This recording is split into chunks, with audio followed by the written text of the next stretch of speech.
What is up, SmackNPie here, and welcome back to another video. This is a mashup of both gaming news video and dark deception video, but we're gonna get to dark deception later on in the video because we need to talk about Xbox versus PlayStation. The war is on. You know what? I need to stop. People like me, because of me, we don't deserve nice things. Hey, I don't condone wars, okay? I feel like we need both Xbox, PlayStation, and PC games because we are gamers and we don't discriminate. Welcome to SmackNPie, ladies and gentlemen. Anyways, last couple of days have been insane, especially today, because a couple of days ago we had Xbox Series X, kind of like a big reveal, because with our own very eyes we saw the design of Xbox in the real world compared to a fridge, a literal fridge. I'm not joking, by the way. We saw the specs, we saw how much it's compatible, all of that good stuff, and people were so excited because now they were looking forward to PlayStation 5 doing something big, because they always do something bigger. And today it happened. We had PlayStation 5, well, not reveal because it was not anywhere near to something called reveal, but it was spec reveal, if that makes any sense. Basically, we didn't see how it would look like, but instead we got the specs, all of the hardware equipment that's inside PlayStation that makes the PlayStation 5. And let me tell you, people are pissed. Alright, it's trending on Twitter, it's trending on YouTube as well, and people are not having it. Tons of dislike. I guess people expected too much out of it, especially after what Xbox did with Series X. By the way, if you haven't seen the Austin's video on Xbox Series X, you need to see that. That load time, the resume, man, that is real deal out there. But I'm not saying that PlayStation lost completely. No, they just announced specs, and let me tell you,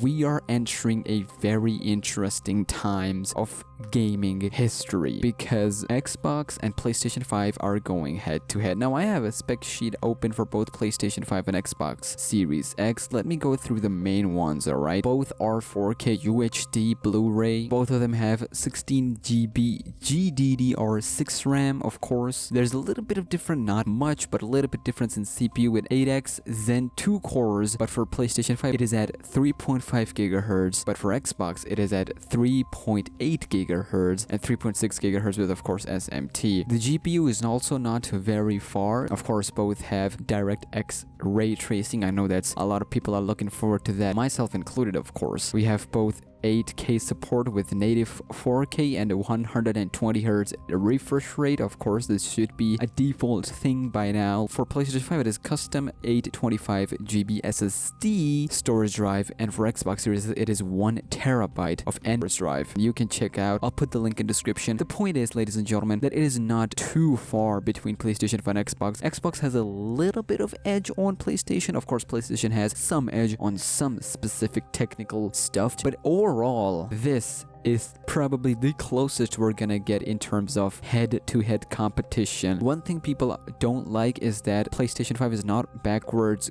compatible all the way back to PlayStation, original PlayStation, of course, but Xbox Series X is. It can play Xbox One, Xbox 360, and original Xbox, but PlayStation 5, however, it is not all the way backwards. I still have to see other details if it can play all the PlayStation 4 games, but I have seen they said that 100 most played PlayStation 4 games it can run, because I was expecting both PlayStation and Xbox to go all the way back to their original stuff. But what do you think? Who's taking the lead? Is it Xbox? Is it PlayStation 5? Are you just happy that both Xbox and PlayStation are doing their thing this year to make sure they work hard and provide the best platform that we could use to play games? They'll announce more games later this year, but let's move on to the other news. Well, before we get to the dark deception itself, let's talk about the good stuff of the day. Firstly, we're going to start off with one of the most important news that is close to my heart. There is a leak that Telltale's most popular, or one of the most popular project, Tales from Borderlands, is actually getting a game from Ad Hoc Studios. Yes, on Reddit, someone posted a trailer that is supposedly a leak that shows Tales from Borderlands Redux. Yes, and it is coming later this year. Well, according to the trailer. Well, as you can see on your screens, if this is true, oh boy, Ad Hoc Studios, 2K Games, Telltale Games, we are out here. And the other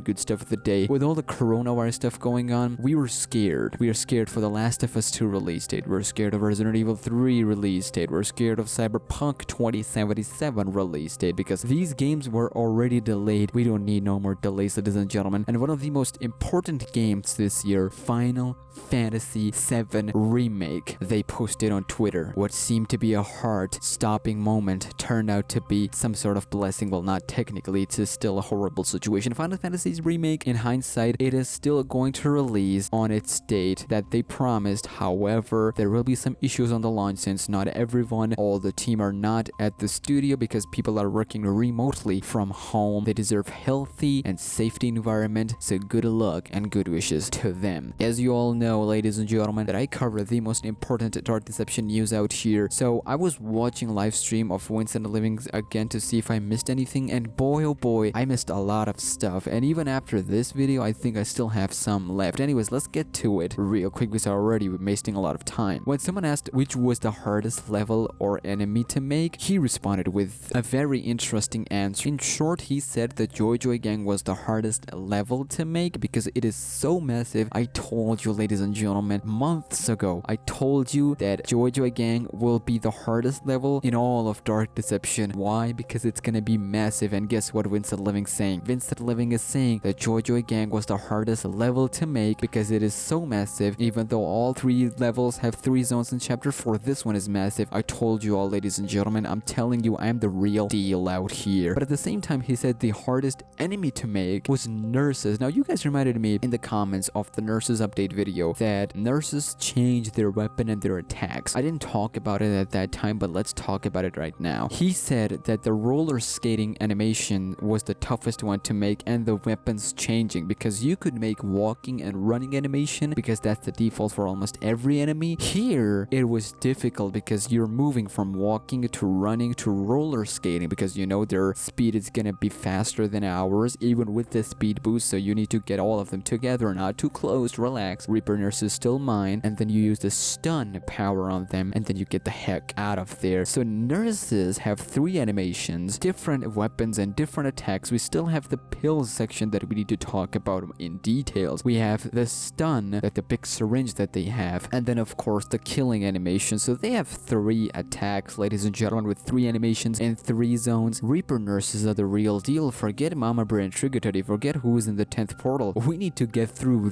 these nurses first and then think about them 10th portals later. And I see a lot of people talking about some 11th portal. Man, like, dude, how you gonna talk about 11th portal when you can't even beat murder monkeys on S rank? Like, get that trash off of my face. That was harsh. I'll stop. And finally, I'm gonna talk about this Mama Bear and Trigger Teddy stuff. Now, Mama Bear and Trigger Teddy are quite intriguing and fascinating. Why? Because they're ominous. You don't know much about them. You see Joy Joy Gang, you understand why they are in this game. You see nurses, you understand why they are in this game. But you see Mama Bear and Trigger Teddy, you're like, what the heck are these doing out here? They don't belong in here. Well, Winston Living confirmed that they actually do. When somebody asked about the motive behind them being in this game, he responded with a very, very fascinating answer. Basically, Child's Play, the movie, the horror movie, of course, I'm talking about the original Child's Play, not the remake. He said that the motive came from there, but he wanted to do it differently. You see all the babies running around, the horror monster babies, but they're all the babies. Where are their mother? And that's why Mama Bear came into play. Mama Bear here is gonna be very interesting because Trigger Teddy is just like Child's Play, running around, roaming around, doing all the stuff, and now we got the leader role, someone who's guiding them. In short, he said the Child's Play movie storyline and environment actually goes head to head with what he's planned for Mama Bear and Trigger Teddy in chapter 4. So the storyline for Child's Play is actually quite similar to Mama Bear and Trigger Teddy in chapter 4 and their environment as well. So all the people out there who were saying the house, it actually makes sense now, especially the Child's Play, like literal centers, the daycare centers, they actually make a lot of sense now. And if you remember those small houses where you put the key in and you see a lot of small dolls, you've seen that in Until Dawn as well, and in so many other movies and games you see the small house when you put the key in. I don't recall what they're called, but you put the key in, you see a literal house. It's not just a house, it could be a mansion or whatever, but kids used to play that, and you see a lot of dolls in there and they're creepy. Even as a kid, I remember those were creepy. I didn't want it. I remember someone gave a gift to us, I didn't want it. I was like, yo, take that devilry stuff, Satanism out of here. I don't need that in my house. And guess what? It didn't even last 2 days. But anyways, that's besides the point. What's on the point, however, is that I feel like we will be in some sort of toy-ish environment. Like, it's not gonna be a real looking house, but a toy looking house, just like I talked about earlier. And Mama Bear is gonna be the controller of the house, making paths closed, getting us trapped, and that's how you use Mama Bear role in chapter 4. Trick-or-treaters are roaming around. Mama Bear doesn't have to enter, but she will peek every once in a while. She will close some doors, makes paths difficult for us, and that's how you balance between both trick-or-treaters running around and their mother role, with chapter 4 being the insane and hard one. Now, of course, we could go into more details, but we're not gonna. However, I would stop the video right here. Ladies and gentlemen, 25k, we already achieved 25k, and I'm gonna make a separate video on 25k, but thank you so much for 25k. Our next goal is 30k. We can do this. Hopefully you're staying safe. Stay your app size home. Watch SmackNPie videos, play games, have some good family time, study, and live your life like, yeah. And I'll see you next time. To that, take care and peace. What is wrong with me sometimes?